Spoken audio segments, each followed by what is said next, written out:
Warahmatullahi wabarakatuh. Halo teman-teman mahasiswa semuanya, selamat datang di kelas komunikasi antar budaya hari ini. Nggak kerasa ya, sudah masuk pertemuan ke-6 bersama saya Miss Desi.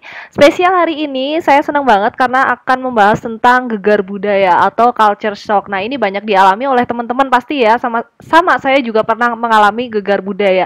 Nah, makanya karena kita sama-sama pernah mengalami, pasti nih kita bisa explore apa sih yang dilakukan oleh kalian, apa yang dilakukan oleh saya, atau mungkin teman-teman yang lain nih ketika mengalami gegar budaya, ketika kita berpindah ke lingkungan yang baru, kita terpapar budaya yang baru, pasti akan ada shocking culture nih. Kita ngerasa kaget gitu ya, sehingga kita perlu untuk menyesuaikan diri karena ya yang paling penting adalah kita bisa diterima oleh orang dari kebudayaan yang sedang kita ingin tuju. Seperti itu. Nah, makanya nanti akan saya berikan contoh video ya, video dari penjelasan teman-teman saya yang merantau ke luar negeri atau dari luar negeri ke Indonesia dan juga dari beberapa kota.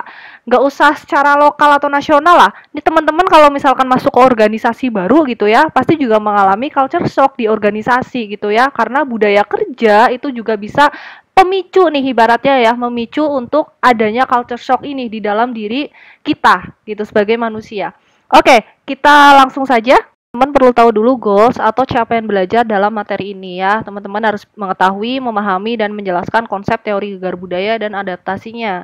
Dan untuk sumbernya, saya mengacu pada buku Deddy Mulyana, Nasrullah ya, karena kita juga nggak terlepas dengan teknologi ya, kehadiran media baru dan juga cyber dalam konsep gegar budaya ini. Kemudian juga beberapa kajian teoritis ya yang saya ambil dari jurnal Maizen dan kawan-kawan terbaru 2020 tentang gegar budaya ya, analytical theory. Oke, kita lanjut. Ya, secara definisi pertama kali gegar budaya ini disampaikan oleh Hall ya, tahun 59. Bahwa gegar budaya ini merupakan sebuah gangguan pada semua hal yang biasa dihadapi di tempat asal gitu ya. Jadi sangat berbeda dengan hal yang dihadapi di tempat baru gitu ya. Jadi ini ada perbedaan antara ketika kita berada di lingkungan yang lama dengan lingkungan yang baru, sehingga di situ akan ada noise atau gangguan yang mempapar kita nih. Nah, itu yang disebut dengan gegar budaya. Kemudian penelitian pertama itu dilakukan oleh Oberg ya tahun 60 bahwa gegar budaya ini menggambarkan respon yang mendalam dan menunjukkan adanya ketidakmampuan yang dialami oleh individu dalam lingkungan barunya.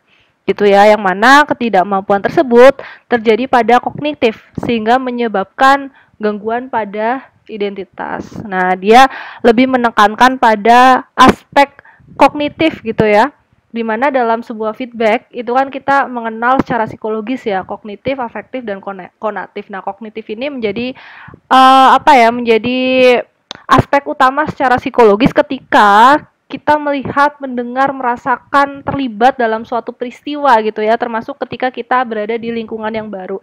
Secara kognitif kita akan menangkap bahwa lingkungan tersebut tidak sesuai dengan kita, tidak sesuai dengan apa yang ada di diri kita gitu ya, sehingga itu yang akan mempengaruhi kemudian pada gangguan identitas gitu ya. Yang ini sebenarnya gegar budaya juga bisa menyebabkan peralihan nih identitas gitu ya, atau bahkan membentuk identitas baru di dalam kebudayaan yang baru gitu.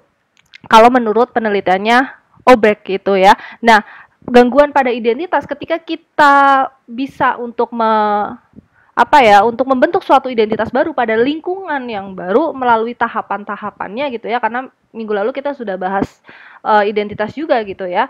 Nah, ini yang kemudian dinamakan dengan suatu proses penyesuaian gitu ya, dimana kita berhasil menyesuaikan diri, kita membentuk identitas yang baru pada lingkungan yang baru gitu ya, tanpa tentu saja kita melupakan lingkungan yang lama gitu, karena penyesuaian ini sebagai akibat dari gegar budaya yang menimpa gitu ya, menimpa diri kita, sehingga nggak mau ya itu nantinya akan berpengaruh pada identitas diri kita gitu ya.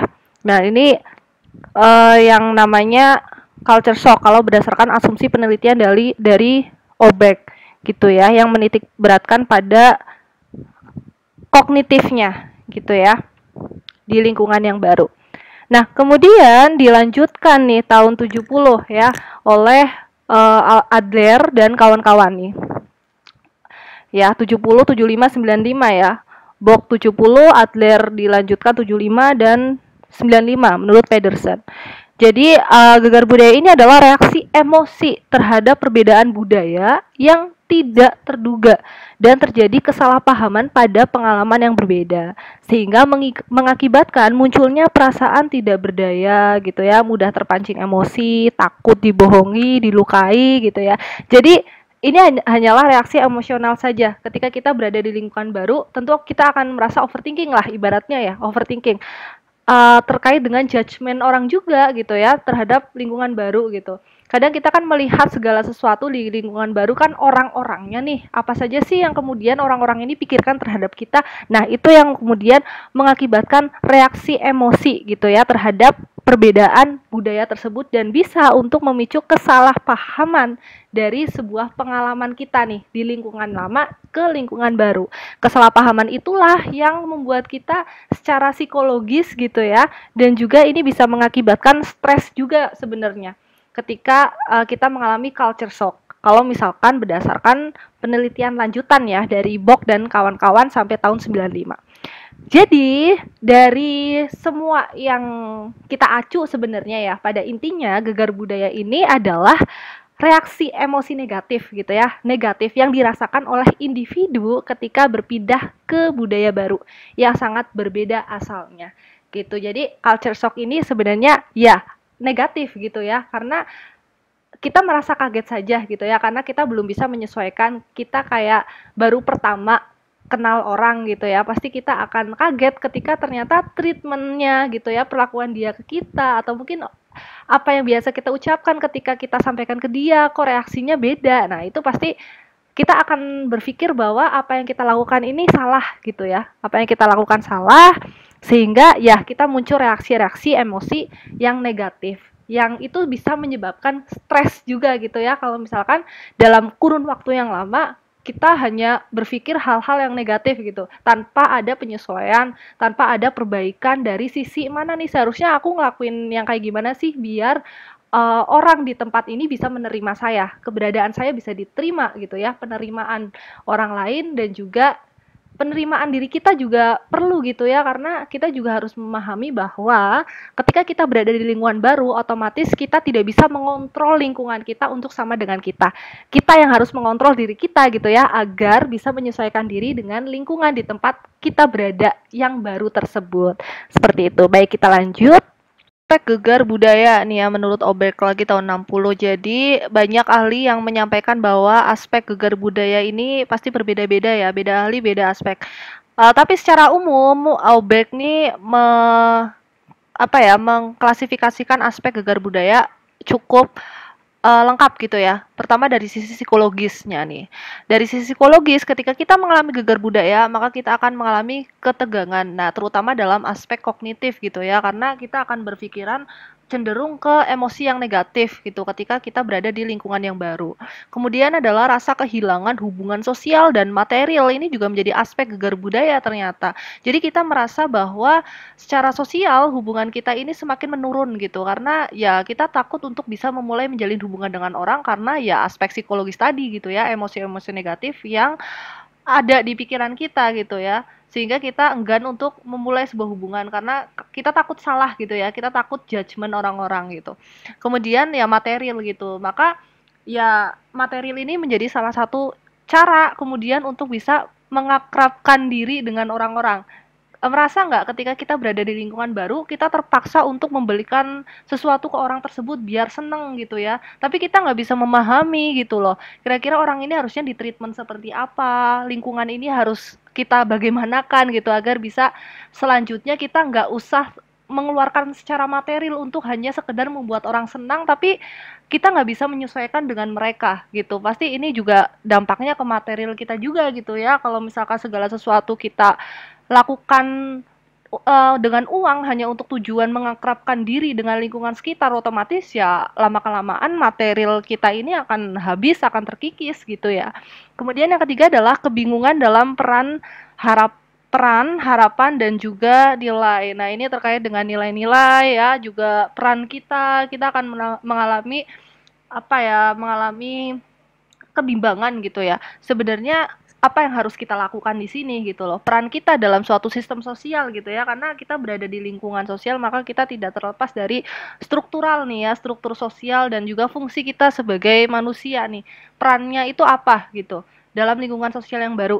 Nah, ini juga aspek gitu ya untuk culture shock. Kemudian cemasnya ini terkait dengan stres gitu ya. Kita cemas, kita khawatir, terus juga adanya perasaan tidak berdaya gitu ya. Tidak berdaya maksudnya adalah kita underestimate dengan diri kita sendiri gitu ya. Dengan culture shock ini kita menganggap bahwa diri kita ini berbeda dengan lingkungan kita gitu, lingkungan yang baru gitu, sehingga kita tidak berdaya. Tidak berdaya di sini maksudnya adalah ya benar-benar tidak berdaya gitu ya. Kita tidak bisa ngapa-ngapain karena ya kita sendiri, ibaratnya kita sendiri, kita minoritas di situ yang semuanya orang sama, maka kita bingung mau ngapain. Jadi ya kita menjadi tidak berdaya. Ini adalah salah satu aspek perasaan ya, perasaan dari culture shock yang menimpa kita. Nah, kemudian fase-fasenya apa aja nih? Nah, ini fase-fase menurut T. Hall ya, tahun 59. Jadi ada 4 fase. Yang pertama adalah honeymoon phase, ya, fase bulan madu. Nah, ini kita merasa gembira di tempat yang baru gitu ya. Sebelum kita pindah, kita pasti udah nggak bisa tidur gitu ya. Kita bakal ngerantau gitu. Nanti di sana kita bakal jalan-jalan kemana ya? Pasti kita udah berpikiran yang seneng-seneng dulu nih. Apalagi yang nggak pernah ngekos tiba-tiba ngekos gitu ya, atau ketika kalian mendapat beasiswa ke luar negeri nih, terutama kita hanya membayangkan hal yang menyenangkan gitu, apalagi baru tiba di sana gitu ya, baru sampai bandaranya kita merasa happy gitu, kita merasa kita tumbuh, kita hadir kembali dalam jiwa yang baru ibaratnya gitu, kita merasa senang berada di tempat yang baru. Kemudian the crisis phase atau fase krisis. Nah, ini fase dimana ketika perasaan bahagia kita gitu ya berada di titik perasaan yang tidak berdaya gitu, yang disebabkan karena adanya perbedaan yang sangat signifikan dengan daerah asal atau tempat baru. Nah, krisis fase ini bisa dipicu karena berbagai hal gitu ya, bukan hanya karena interaksionalnya aja, tapi bisa dari ketika nyampe di sana, salam ya, salam atau mungkin dari cara apa namanya, dari suhu makanan, cara makan dan lain sebagainya, itu menjadi fase krisis di sini. Kita sudah mulai merasa bahwa ada perbedaan nih antara di lingkungan saya yang baru dengan di lingkungan saya yang lama gitu. Nah, kemudian the adjustment phase ya, ini dimana individu mulai mampu membangun interaksi dengan lingkungan barunya. Gitu. Tentu kita tidak bisa berlama-lama pada the crisis fase ini. Kalau misalkan kita ingin menerima lingkungan baru ini, atau lingkungan baru ini menerima kamu gitu. Jadi kita harus menyesuaikan diri dengan tempat di mana kita berada. Seperti itu. Kemudian bicultural phase ya. Nah, di fase ini individu merasa nyaman dengan memiliki dua kebudayaan. Nah, tadi itu ya, di mana ini adalah proses adaptasi yang kita tidak serta-merta kemudian menghilangkan kebudayaan kita pada lingkungan yang lama gitu. Culture shock ini adalah perasaan kaget saja, tapi bukan berarti kemudian kita fully adapted gitu ya, adaptasi secara full, secara penuh pada lingkungan yang baru dengan melupakan kebudayaan kita yang lama. Tentu saja tidak gitu. Karena bisa jadi ya, kalian hanya sementara di situ, tidak dalam waktu yang lama, tidak akan menjadi warga negara di tempat tersebut. Kalian akan kembali lagi di lingkungan yang baru gitu. Jadi itulah culture shock ya.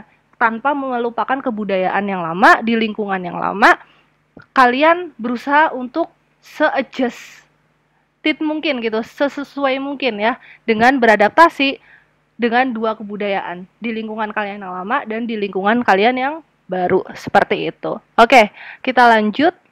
Dari fase-fase yang tadi, maka kita pada akhirnya dituntut untuk menghadapi gegar budaya, culture shock, sampai kemudian kita berada di fase bicultural phase ya. Tadi ketika kita bisa merasa nyaman di kedua kebudayaan, antara kebudayaan lama dan yang baru, maka kita harus menyesuaikan diri dan harus mau nggak mau menghadapi culture shock tersebut dong. Kita nggak bisa denial gitu ya, menolak adanya perbedaan treatment gitu yang memapar kita, karena kita merasakan gitu ya, kita nggak bisa denial gitu. Pasti ya, kalau misalnya kita denial terus ya kita akan terjebak pada pada ini ya, pada aspek gegar budaya itu tadi ya, rasa cemas, rasa khawatir, tidak berdaya gitu. Makanya mau nggak mau kita harus menghadapi culture shock dimanapun kita berada di lingkungan yang baru. Pertama, toleransi. Ini jelas ya, dalam kondisi apapun kita juga perlu adanya toleransi gitu. Nah, toleransi yang dalam culture shock ini dimaknai oleh Seilik ya tahun 2014 bahwa dalam kondisi ini ya, ini adalah gegar budaya dan memiliki pikiran terbuka tentang budaya lokal. Mungkin lebih mudah dilakukan daripada penerimaan gitu. Jadi Sailek ini menganggap bahwa toleransi dengan kita mengerti gitu ya, itu jauh lebih penting daripada kita langsung menerima dengan begitu saja. Kita harus mengerti, kita harus memahami dulu gitu ya. Kita harus memahami dulu secara terbuka budaya lokal di mana tempat kita berada yang baru. Seperti itu. Nah, kemudian acceptance. Ini penerimaan. Nah, Obed justru berasumsi bahwa penerimaan ini penting juga gitu ya ketika kita berada di lingkungan yang baru untuk menghadapi culture shock. Jadi menurut Obek, acceptance atau penerimaan ini adalah tahapan-tahapan yang sudah atau akan dilalui oleh individu. Gitu akan berjalan dengan baik jika setiap individu memiliki penerimaan di dalam dirinya. Penerimaan, kita nggak bisa denial, kita berada di lingkungan baru, kita butuh supporting system dari lingkungan tersebut gitu ya, untuk bisa mendukung keberadaan kita gitu ya, sehingga akan lebih dapat berjalan dengan lancar dan menjalani proses-proses di kemudiannya gitu. Jadi kita harus menerima di dalam diri gitu ya bahwa ya akan ada perbedaan di lingkungan yang baru yang pasti di mana kita harus mau nggak mau menerima, kita harus mau nggak mau kita harus menyadari bahwa ada tahapan-tahapan selanjutnya yang sangat penting yaitu kita bisa menyesuaikan diri dengan lingkungan yang baru tersebut. Kemudian adalah interaksi. Nah, interaksi ini menurut Alex Tick ya tahun 2004 bahwa interaksi sosial dengan budaya tuan rumah sangat berperan penting dalam menyesuaikan diri. Gitu. Nah, ini interaksi ya, bagaimanapun kita tidak bisa berdiam diri untuk bisa tahu gitu ya kita mau ngapain nih, kita nggak bisa menyesuaikan hanya dengan melihat gitu ya, kita perlu mendalami ya, mendalami itu salah satunya adalah dengan interaksi sosial dengan orang-orang tuan rumah ya yang ada di lingkungan baru tempat kita berada. Nah, kemudian adalah literasi budaya. Nah, ini literasi budaya ini biasanya disediakan oleh tuan rumah kok sebagai apa ya, sebagai pemerhati para pendatang baru. Biasanya ada literasi budaya gitu ya, yang dibuat oleh lembaga-lembaga daerah terutama untuk mengurangi gegar budaya yang dialami oleh pendatang asing gitu. Yang mana literasi budaya ini dapat mencangkup pengetahuan di kebudayaan sekitar gitu ya, sehingga membuat pendatang asing dapat mempelajari dan mengenali terlebih dulu kebudayaan yang akan didatangi sebelum datang ke daerah barunya. Seperti itu ya. Kadang ketika kita mahasiswa nih, biasanya mahasiswa ada apa istilahnya penyesuaian budaya nih sebelum dia benar-benar tinggal di suatu negara, kayak misalkan di Jerman. Teman saya pengalaman gitu ya, sebelum dia benar-benar tinggal di Jerman, dia 3 bulan harus apa ya istilahnya karantina dulu bersama teman-teman yang lain untuk mempelajari at least budayanya juga yang ada di Jerman, sehingga untuk mengurangi culture shock. Nah, ini biasanya disediakan oleh ya kedutaan dan juga bekerjasama dengan ya tentunya ini ya Kemendikbud gitu, Kementerian Pendidikan yang akan mengirim kita ke sana gitu. Jadi akan ada pelatihan dulu biasanya, pelatihan selama kurun waktu 3 bulan ya, entah itu bahasa, budaya juga perlu gitu. Nah, ini adalah salah satu cara yang disediakan oleh lembaga-lembaga khusus gitu ya dalam kaitannya memperkaya literasi budaya kita sebelum kita hadir di lingkungan yang baru tersebut gitu. Selanjutnya yaitu kompetensi. Nah, kompetensi ini bisa dimiliki oleh siapa saja sebenarnya ya untuk menghadapi culture shock ini dengan memahami literasi budaya yang bisa didapat dari mana saja. Salah satunya ya tadi ya, literasi budaya yang disediakan oleh suatu lembaga tuan rumah maupun lembaga di asal tempat kita gitu yang menyediakan fasilitas sebenarnya untuk kita lebih mendalami ya, mengeksplorasi lagi terkait dengan literasi budaya di tempat yang baru. Nah, kemudian penyesuaian diri. Nah, penyesuaian diri ini menjadi hal yang sangat penting gitu ya sebagai tahapan menurut Deddy Mulyana. Jadi semakin seseorang memiliki penyesuaian diri yang tinggi, maka semakin rendah gegar budaya yang akan dialami oleh seseorang di daerah barunya. Jadi kalau tahapan penyesuaian diri menurut Deddy Mulyana itu ada 3 ya. Pertama kita akan mengalami stres, adaptasi, kemudian kita grow ya. Grow ini artinya ya kita akan bertumbuh gitu ya dengan lingkungan baru di tempat yang baru gitu yang kita tempati. Seperti itu ya. Oke, kita lanjut. Kompetensi. Nah, kompetensi ini bisa didapatkan oleh siapa aja gitu ya. Ketika menghadapi culture shock, termasuk ketika kita ya tadi gitu ya, memahami literasi budaya di tempat yang baru, baik itu dari lembaga lokal yang menyediakan atau lembaga asal dari tempat kita sebelum berpindah. Nah, ini juga bisa meningkatkan kompetensi kita terutama dalam hal penyesuaian diri, toleransi, harmoni, sinergi gitu ya dalam berbudaya. Kemudian penyesuaian diri. Nah, penyesuaian diri ini menjadi hal yang penting ya, ibaratnya ujung tombak ketika kita mengalami culture shock gitu. Jadi, asumsi dari Deddy Mulyana bahwa semakin seseorang memiliki penyesuaian diri yang tinggi, maka semakin rendah gegar budaya yang akan dialami oleh seseorang di daerah barunya. Nah, jadi kalau misalkan tahapan-tahapannya menurut Deddy Mulyana ada 3 tahapan. Pertama stres ya, kita pasti akan mengalami stres, kemudian kita mencoba untuk adaptasi dan growth. Nah, growth ini adalah proses pertumbuhan yang ditandai dengan naik turunnya proses stres dan juga adaptasi ini, gitu ya. Oke, kita lanjut. Oh, tahapan penyesuaian diri gitu ya. Jadi banyak sekali sebenarnya kajian teoritis tentang adaptasi lintas budaya gitu ya. Terkait dengan culture shock nih. Teman-teman mahasiswa mungkin bisa lebih elaborasi lagi dari kajian teori terutama dari penelitian-penelitian yang baru gitu ya. Apa saja yang kemudian dirasakan oleh orang ketika menghadapi culture shock dan apa yang mereka lakukan. Nah, kalau misalkan dari teori ini ya tiga peneliti ibaratnya yang sudah mengkaji gegar budaya dalam lintas budaya ini, pertama adalah bahasa. Nah, bahasa ini maksudnya adalah mampu memahami dan menguasai bahasa setempat. Itu jelas gitu ya, melakukan pendekatan sosial dengan masyarakat sekitar dan memiliki keterbukaan serta keinginan untuk mengenal budaya setempat gitu. Jadi ketika kita ingin mengenal suatu budaya, tentu kita juga harus bisa berbicara dengan orang lokal tersebut gitu ya. Kita tidak bisa kemudian seterusnya mengandalkan literasi budaya dari ini ya, dari sumber-sumber tertulis saja. Kayak misalkan dari apa namanya, dari pelatihan yang sudah kita ikuti atau mungkin dari kegiatan-kegiatan aktivitas sebelum kita ke lingkungan yang baru atau mungkin dari buku pegangan gitu ya, kita nggak bisa mengandalkan itu. Pasti kita butuh yang namanya interaksi kan tadi ya dengan orang untuk sekedar ya kita mengenal budaya setempat dengan langsung berinteraksi dengan dia dan juga bahasa orang lokal tersebut.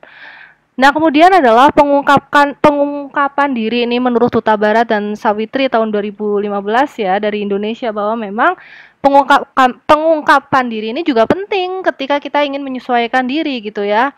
Di mana pengungkapan diri ini adalah kemampuan seseorang dalam mengungkapkan diri terhadap keadaan di lingkungan baru. Gitu juga dapat mengurangi gegar budaya. Yang mana pengungkapan diri tersebut mampu meningkatkan penyesuaian diri seorang individu gitu. Jadi kita harus show up gitu ya. Kita harus speak up gitu. Kita harus berani untuk apa ya? Ya menampakkan diri gitu ya. Kita nggak bisa terus-terusan tertutup walaupun kita merasa bahwa kita introvert gitu, tapi nggak gitu konsepnya gitu ya. Karena kecenderungan introvert dengan apa namanya? Dengan ekspresi diri itu berbeda gitu ya. Ya introvert itu sekedar kan rasa untuk menyimpan energi gitu ya. Cara untuk menyimpan energi. Tapi kalau misalkan ekspresi diri dari skill komunikasi gitu ya, atau mungkin dari teknis komunikasi, itu kan sebenarnya bisa dilatih gitu ya. Jadi mau nggak mau ya kita harus mengungkapkan diri, kita harus berani berekspresi gitu ya di lingkungan yang baru agar ya orang-orang menyadari kehadiran kita, orang-orang sadar kalau kita tuh ada di lingkungan baru tersebut sehingga orang lain juga akan mudah gitu ya untuk menerima kita di lingkungan barunya. Seperti itu. Kemudian adalah menganalisis dampak gitu ya. Ini menurut Rizal Herawati. Terbaru tahun 2020 juga penelitiannya dari Indonesia ya. Jadi menganalisis dampak ini adalah di setiap keadaan yang dialami oleh makhluk sosial membutuhkan energi yang besar dari lingkungan eksternalnya yang ditunjukkan dengan adanya semangat yang didapat individu dari lingkungannya. Nah, ini supporting system ya sebenarnya ya. Jadi penyesuaian diri kita juga membutuhkan supporting system dari lingkungan sekitar.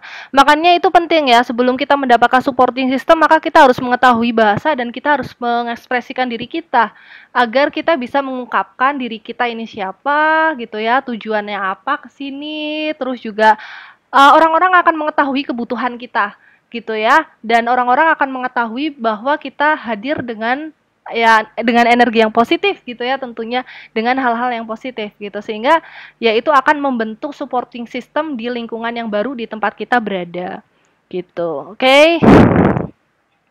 Salah kaprah gitu ya sebenarnya, kesalahan yang timbul akibat gegar budaya culture shock gitu.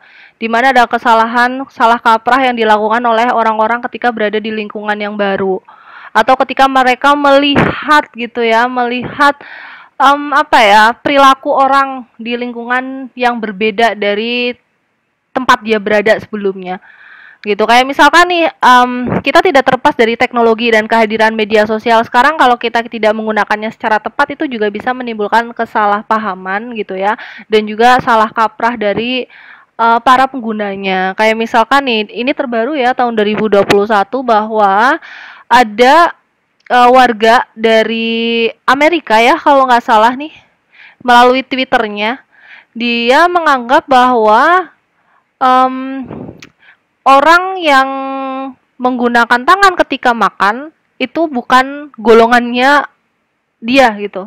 Gitu ya.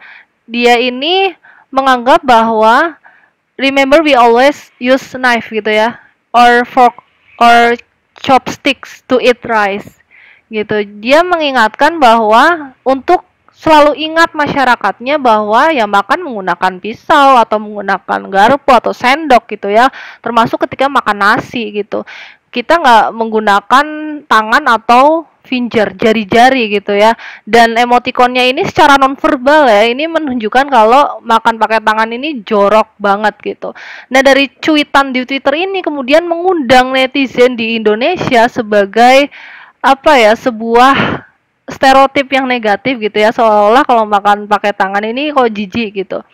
Makanya headline-nya ini adalah sebut makan nasi tak boleh pakai tangan, ahli etiket Inggris ini dikecam. Oh, dari Inggris ternyata, bukan dari Amerika ya, dari Inggris. Dikecam netizen gitu. Ya, malah citranya ini menjadi buruk gitu ya di lingkungan yang baru. Nah, ini yang kemudian menjadikan apa ya, kesalahpahaman dan kesalahan uh, tingkah laku ya dari The Royal Butler ini. Dengan dia posting cuitan seperti ini, entah bagaimana kemudian ketika dia berada dan mengharuskan untuk tinggal di Indonesia, pasti dia akan apa ya, akan sulit ya untuk bisa menghadapi gegar budaya, karena ini dia sepertinya belum ke Indonesia gitu ya, dia hanya melihat informasi yang memapar dia, kemudian melihat orang-orang Indonesia makannya pakai tangan gitu. Kemudian dia merasa jijik padahal dia belum ke Indonesia. Dia hanya melihat paparan informasi tersebut. Nah, hal ini akan mempersulit dia kemudian untuk menyesuaikan diri ketika suatu saat dia harus pindah nih ke Indonesia. Karena tingkah lakunya dia sebelumnya ini sudah dikecam oleh masyarakat Indonesia gitu ya. Bisa jadi dia akan membutuhkan penyesuaian, adaptasi yang cukup lama dan effort gitu ya, untuk bisa diterima di lingkungan baru, terutama di Indonesia ketika nantinya dia harus dipindahkan tugas atau entah untuk apa gitu ya ke Indonesia gitu. Jadi teman-teman mahasiswa sekalian, ya untuk mengantisipasi ibaratnya gegar budaya aja ini udah menjadi suatu emosi yang negatif gitu ya, untuk kalian bisa menyesuaikan diri. Padahal kalian ini nggak melakukan apa-apa nih sebelumnya. Kalian hanya berpindah tempat aja tapi kalian udah shocking culture. Apalagi kalau misalkan kalian udah pernah melakukan kesalahan gitu ya, kesalahan yang fatal terhadap lingkungan barunya, lingkungan baru tersebut melalui media sosial gitu ya, yang tersebar dengan sangat cepat sampai ke tempat di mana kalian akan pindah. Nah, itu pasti akan membebani kalian juga ya untuk beradaptasi kemudian. Jadi masalahnya akan lebih effort gitu ya, nggak cuma gegar budaya tapi juga terkait dengan reputasi juga. Nah, kemudian juga gegar budaya ini bisa berdampak pada antisosial nih ya, teman-teman mahasiswa sekalian, karena rasa cemas yang berlebihan, kemudian juga rasa keterbukaan yang minim itu, rasa-rasa takut dan cemas, stres gitu ya, takut ketemu orang. Nah, ini akan mengakibatkan antisosial. Jadi tidak mau mengekspresikan diri ke lingkungan yang baru gitu. Tapi anak-anak zaman sekarang tuh kayaknya antisosial ini menjadi salah satu tagline yang apa ya, yang introvert vibes banget gitu ya. Merasa bahwa introvert ini adalah antisosial. Padahal antisosial ini adalah suatu emosi yang negatif yang justru kita perlu khawatir gitu ya. Takutnya malah akan menambah efek buruk pada psikologis kita gitu. Karena kita tidak berani berekspresi, kita tidak berani untuk memulai komunikasi dan hubungan dengan orang gitu ya. Lalu bagaimana agar orang lain itu tahu kita, orang lain itu bisa menerima kita, terus juga kita nggak bisa hidup sendirian gitu ya, sebagai makhluk sosial kita juga butuh orang lain untuk at least memenuhi kebutuhan kita gitu ya, kebutuhan dasar, karena komunikasi itu juga suatu kebutuhan kan. Oke, kita lanjut. Ketika orang lain menilai diri kita, ini juga berpengaruh terhadap emosi negatif kita ketika berada di lingkungan yang baru gitu ya. Nah, ada 3 hal berkaitan dengan hal tersebut: stereotip, diskriminasi, dan etnosentrisme. Saya rasa 3 hal ini akan dibahas di pertemuan minggu depan ya, untuk pembahasan lebih mendalamnya. Sekarang saya mau menjelaskan secara ringkasnya aja, intinya gitu ya. Stereotip ini pertama ya adalah gambaran orang lain terhadap kita, gitu ya, stereotip. Kemudian diskriminasi. Nah, ini adalah perbedaan perbedaan treatment gitu ya, cara orang memperlakukan kita gitu, antar kita dengan orang lain berbeda ya, diskriminasi. Etnosentrisme, nah ini kembali pada diri kita ya, kita juga jangan untuk merasa over proud dengan kebudayaan kita gitu, karena yang namanya budaya itu ya pasti sifatnya yang normatif dan ada nilai gitu di masing-masing kelompok yang memang sudah diyakini dan sudah dipercayai secara turun-menurun. Jadi kita nggak bisa ngejudge bahwa kebudayaan kita lebih baik dengan kebudayaan orang lain atau mungkin sebaliknya, seperti itu. Nah, untuk reaksi-reaksi dari gegar budaya ya ini berkaitan dengan reaksi-reaksi psikologis dan fisik ya, terutama ketika kita secara psikologis sudah secara pikiran gitu, secara perasaan kita merasa merasa bahwa gegar budaya yang memapar kita ini berlebihan, maka itu akan menimbulkan reaksi fisik juga, kayak misalkan pusing, sakit perut gitu ya.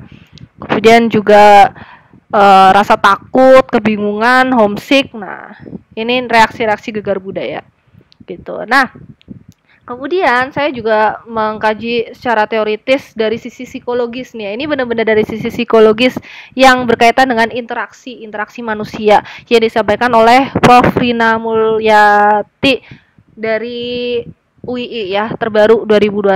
Jadi pada dasarnya ya, interaksi manusia ini baik antar individu si A dan si B maupun antar kelompok, kelompok Y dan kelompok Z tidak dapat dilepaskan dari proses kognitif gitu. Apa yang kita lihat dari orang lain atau apa yang dilihat orang lain terhadap kita gitu ya, itu adalah sebuah dalam tanda kutip informasi ya, informasi iya untuk masuk ke dalam sebuah proses kognitif yang kemudian diproses oleh mekanisme berpikir kita untuk melahirkan sebuah kesimpulan. Jadi ketika kita berinteraksi gitu ya dengan orang lain, interaksi tersebut itu akan memunculkan persepsi dari pesan yang disampaikan dalam suatu proses interaksi gitu, dimana pesan yang disimpulkan itu secara kognitif itu ibaratnya kayak baru permukaannya aja gitu ya, apa yang diprasangkakan terhadap kita ketika kita ngomong aku berinteraksi dengan si A, dengan gaya bicara seperti itu, dengan verbal yang dia ucapkan, dengan non verbal yang dia tampilkan, saya akan mempersepsikan bahwa si A ternyata orangnya kelihatannya pemberani gitu ya, atau orangnya penakut, pendiam, tidak berani untuk show off nih gitu ya, show off dan lain sebagainya. Itu adalah kognitif ya, dalam tanda kutip adalah informasi yang akan masuk ke dalam sebuah proses kognitif gitu, yang diproses, yang kemudian melahirkan sebuah kesimpulan gitu ya. Ini adalah terkait dengan prasangka sebenarnya ya. Kita ketika berinteraksi dengan orang, kita akan memprasangkakan orang tersebut terhadap suatu apa ya, judge gitu ya, penilaian gitu. Penilaian orang ini kayaknya nggak berani yang terlalu terbuka, atau mungkin nggak berani yang terlalu terang-terangan dalam berbicara, atau kurang pede karena dia tidak banyak mengkomunikasikan dalam bentuk nonverbal dan lain sebagainya. Adalah pertama, tekankan bahwa pikiran kita atau apa yang kita pikirkan really matters. Apa yang kemudian akan kita sampaikan terhadap respon ketika kita berinteraksi dengan orang itu menjadi hal yang sangat penting. Sebelum kita mengutarakan, tentu kita sebisa mungkin nih outputnya ya positif gitu ya, dalam artian tidak menyinggung perasaan orang lain. Dan kalaupun misal informasi yang kita dapat dari orang tersebut merasa bias gitu ya, ambigu, mengarah pada hal yang negatif, ya usahakan output yang kita berikan itu ya positif gitu ya. Hal ini untuk menghindari prasangka. Atau bahasa keren sekarangnya ya positive thinking lah terhadap apa yang diucapkan orang lain ketika kita berinteraksi. Entah itu mungkin dia mengucapkan bias gitu ya, secara bias, ambigu gitu ya, tapi ya gitu, apa yang kita pikirkan ketika kita berinteraksi really matters gitu ya. Berarti hal yang sangat penting untuk kita pertimbangkan sebelum kita benar-benar menyampaikan feedback ke orang tersebut. Kemudian fokus pada apa yang kita rasakan gitu ya. Maka kita perlu berusaha untuk menumbuhkan perasaan positif di dalam diri kita. Perasaan positif ini dapat dimunculkan dengan mengelola pikiran maupun perilaku kita gitu ya. Jadi penting untuk kita berpikiran positif gitu ya terhadap apa yang disampaikan oleh orang lain, agar tidak terjadi suatu prasangka, stereotip negatif gitu ya terhadap orang baru mungkin yang hadir di kehidupan kita gitu ya, atau orang yang berusaha untuk menjalin hubungan dengan kita. Nah, kita usahakan untuk mengelola ya, melakukan pengelolaan pikiran dan juga perilaku kita agar at least tidak menyinggung perasaan orang lain ya, karena ini berkaitan dengan lintas budaya yang berbeda gitu, di mana budaya ini adalah nilai yang sifatnya ya normatif gitu ya, yang dipercayai oleh orang lain sebagai kebudayaan dia secara turun-menurun. Seperti itu ya. Kemudian menilik fenomena adaptasi lintas budaya dan gegar budaya gitu ya. Bahwa dalam gegar budaya ini tadi ya, reaksi paling banyak dirasakan itu adalah terkait dengan mental ya, yang kemudian bisa memicu reaksi selanjutnya yaitu reaksi fisik ya.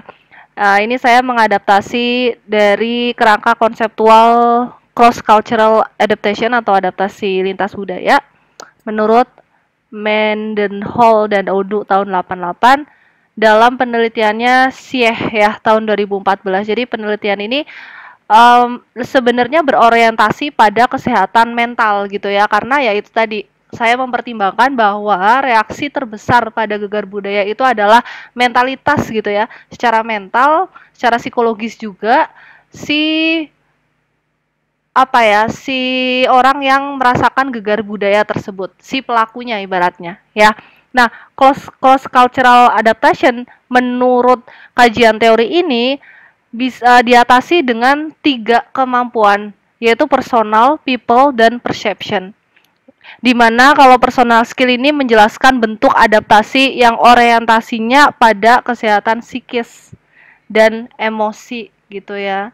Ya, bagaimana kemudian dia bisa mengcover dirinya dalam gegar budaya secara psikis dan emosi. Kayak misalkan ya dia mencoba untuk berinteraksi dengan teman gitu ya, teman yang satu budaya dengan dia, berkomunikasi, berdiskusi, seperti itu. Kemudian people skill ini orientasinya pada interaksi dengan lingkungan di sekitarnya dia, gitu ya. Dia mencoba untuk menyesuaikan diri dengan lingkungan, dengan orang-orang baru ya, di luar dari teman-temannya yang satu budaya ibaratnya gitu. Kemudian perception skill nih orientasinya pada proses kognitif untuk memahami perilaku masyarakat lokal di lingkungan yang baru. Nah, ini terkait dengan persepsi secara kognitif gitu ya, agar kita tidak menimbulkan prasangka buruk gitu, yang sebelumnya tadi sudah dijelaskan bahwa prasangka buruk itu ya adalah bagian negatif yang justru akan memperlambat proses adaptasi kita dalam mengcover gegar budaya yang kita alami gitu. Nah, kalau misalkan teman-teman cek ya di Google Scholar terkait dengan beberapa isu atau fenomena ya, kasus gitu, peristiwa gegar budaya di Indonesia terutama, ini banyak penelitian terutama di kalangan universitas gitu ya, mahasiswa, di mana memang tingkat mahasiswa merantau ke Jawa ini cukup tinggi. Nah, banyak yang kemudian tertarik untuk meneliti gegar budaya pada lingkungan universitas. Nah, teman-teman juga bisa mencoba untuk menilik gitu ya, menilik kasus-kasus gegar budaya ini mungkin di lingkungan organisasi ya, terutama yang datangnya itu dari luar gitu ya. Bukan hanya antar daerah aja, tapi juga bisa dari antar negara atau mungkin dari lingkungan pertemanan ya, kelompok kecil dalam suatu organisasi kecil. Nah, itu juga bisa teman-teman menjadi salah satu kajian penelitian selanjutnya terkait dengan gegar budaya gitu. Oke. Selanjutnya, nah ini pada intinya ya, ketika kita menerima judgement mental dengan kemudian ya kita dianjurkan untuk jangan suudzon dan tetap bertabayun ya, jangan suudzon, jangan berprasangka. Tabayun itu artinya ya kita memastikan kebenaran informasi yang kita dapat. Nah, ini juga sudah dianjurkan ya dalam Al-Qur'an Al-Hujurat ayat 12 bahwa kita dianjurkan untuk menghindari prasangka karena prasangka adalah keburukan, hal yang negatif.